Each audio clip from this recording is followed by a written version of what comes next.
Most people think debt is bad. Borrow money? That's scary. But here's the funny thing. Rich people love debt.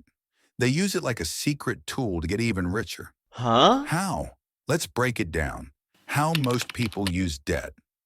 Imagine a guy named Joe. Joe Hey! wants a new TV, but Joe doesn't have money, so he borrows from the bank. Now Joe owes money every month, and he pays extra because of Oh, interest. well. So Joe's TV gets more and more expensive. That's how most people use debt. They borrow for stuff that loses value, and they end up poorer. How rich people use debt. Now imagine a rich person. Let's Hello. call her Sarah. Sarah doesn't borrow to buy a TV. She borrows to buy an apartment building. People live there and pay rent. Guess what? The rent is more than the debt payment.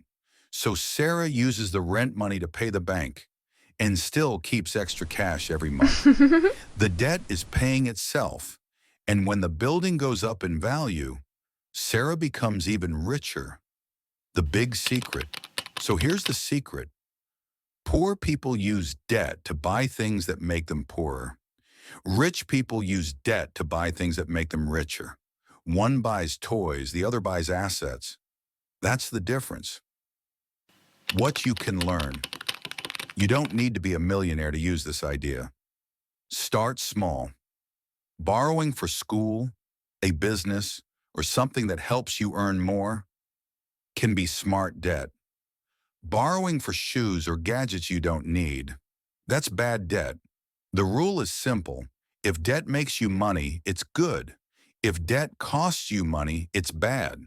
So the rich don't fear debt. They use it as a tool to build wealth. Now you know the difference between good debt and bad debt.